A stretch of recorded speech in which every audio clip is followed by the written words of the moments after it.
నమస్తే, నేను మీ Manimala. Welcome back to our channel మా ఇంటి తెలుగు వ్లాగ్స్. ఈరోజు వచ్చేసి మనం ఎముకలకు ఎంతో బలాన్ని ఇచ్చే మటన్ బోన్స్ సూప్ అండి. ఎముకలతో సూప్ చేసుకుందాం. ఇది చాలా అంటే చాలా బలం కూడా. ఇది పిల్లలకి కూడా అలవాటు చేయండి దీన్ని. ఈ వింటర్ సీజన్లో చల్లగా ఉన్నప్పుడు ఈ వాతావరణంలో వేడిగా ఈ సూప్ చేసుకొని చక్కగా వేడి అన్నంతో అలా తింటే ఎంతో టేస్ట్గా ఉంటుంది. అంతేకాదండి, ఎప్పుడన్నా కొంచెం హెల్త్ బాగున్నప్పుడు కూడా, బాగా జలుబు చేసినప్పుడు మనకు దీన్ని ఇలా సూప్ చేసుకొని కొంచెం ఘాటుగా పెట్టుకొని తాగితే అసలు చాలా బాగుంటుంది కూడా. అంతేకాదు, దీన్ని చాలామంది అట్లలో, ఇడ్లీలలో కానీ, చపాతీలో కానీ చాలా ఇష్టపడి తింటారండి. అయితే ఇప్పుడు మరి మనం ప్రాసెస్లోకి వెళ్ళిపోదాం. ఇదైతే బోన్స్ అండి, చిన్న పీసెస్ కట్ చేయించుకొచ్చారు మా బావ. ఒక హాఫ్ కేజీ ఉంటుందండి.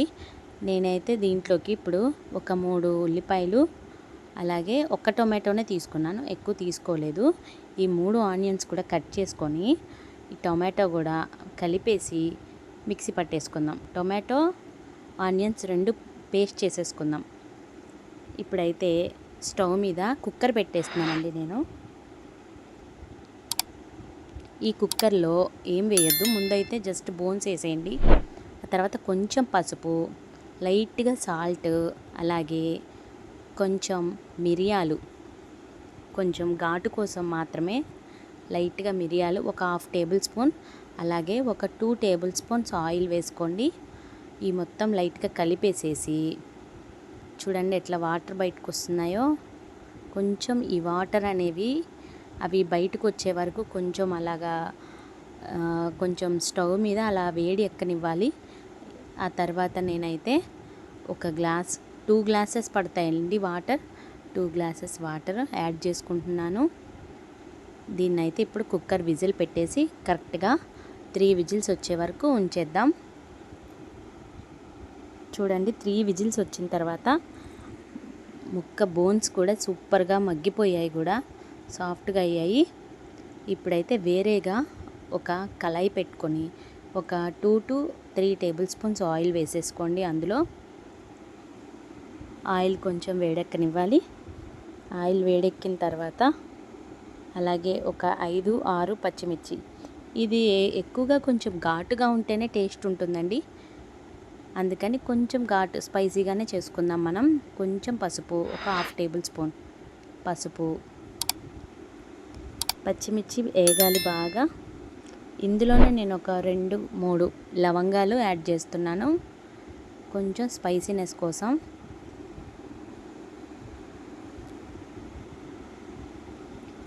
ఇవి చక్కగా నూనెలో వేగాలండి మంచిగా. ఆ తర్వాత 1 టేబుల్ స్పూన్ అల్లం వెల్లుల్లి పేస్ట్, ఫ్రెష్గా రుబ్బుకున్నది వేసుకోండి, బాగుంటుంది. ఆయిల్ మనకి బయటికి రావాలి, అలా వేగాలండి మంచిగా. అప్పుడు ఆ పచ్చి వాసన అనేది ఉండదు, స్మెల్ చాలా బాగుంటుంది కూడా. నెక్స్ట్ డే మార్నింగ్ తిన్నా కూడా మీరు ఇదే టేస్ట్ ఉంటుందండి. దోశల్లో అయితే పర్ఫెక్ట్, అసలు చాలా బాగుంటుంది. ఇప్పుడైతే నేను ఇందాక ఆనియన్స్, టమాటో ఒకటి ప్యూరీ పట్టుకున్నాం కదా, అది వేసేసేద్దాం. ఇది కూడా పచ్చి వాసన మొత్తం పోయే వరకు కూడా మంచిగా వేగాలి. ఇందులో అయితే నేను కొంచెం సాల్ట్ వేసేస్తున్నాను.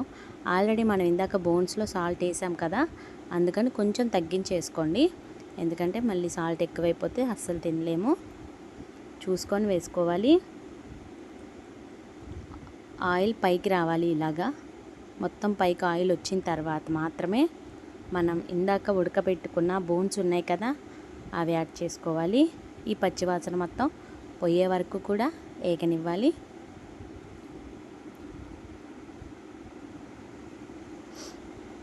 చాలా హెల్తీ ఫుడ్ అండి ఇది.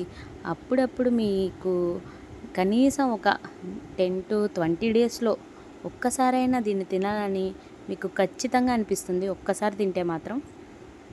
ఇప్పుడైతే నేను ఇందాక మనం ఉడకబెట్టుకున్నాం కదా బోన్స్, అవైతే వేసేస్తున్నాను.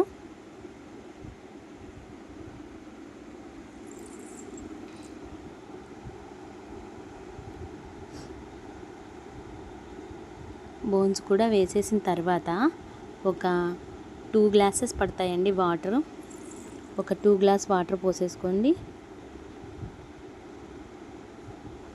దీన్ని ఇప్పుడు కొంచెం హైలో పెట్టుకొని ఉడకనివ్వాలి. ఇప్పుడైతే నేను కారం ఒక 2 టేబుల్ స్పూన్లు కారం పడుతుంది. ఆల్రెడీ మనం స్పైసెస్ వేసాం కదా, మిరియాలు, లవంగాలు అవి వేసాము. పచ్చిమిర్చి కూడా కొంచెం ఎక్కువగానే వేసాం. సో అందుకని కొంచెం కారం ఒక 2 టేబుల్ స్పూన్లు అయితే కరెక్ట్గా సరిపోతుందండి. ఇది వచ్చేసి ధనియాల పొడి, గరం మసాలా, 1 టేబుల్ స్పూన్ ధనియాల పొడి. కొంచెం సూప్ లాగా ఉంటేనే బాగుంటుంది. వేడి వేడి అన్నంలోకి అలా సూప్ వేసుకొని తింటే అబ్బా సూపర్ ఉంటుందండి అసలు ఆ టేస్టే. కొంచెం పుదీనా వేస్తున్నాను నేను, ఆ ఫ్లేవర్ బాగుంటుందని తినేటప్పుడు. చూడండి దగ్గరికి వచ్చేసింది, ఆల్రెడీ దగ్గరికి వచ్చేసింది. ఇంకా మనం బౌల్లోకి తీసుకొని సర్వింగ్ చేసుకోవడమే. అలాగే లైక్ చేయండి, షేర్ చేయండి, సబ్స్క్రైబ్ చేసుకోండి. బాయ్.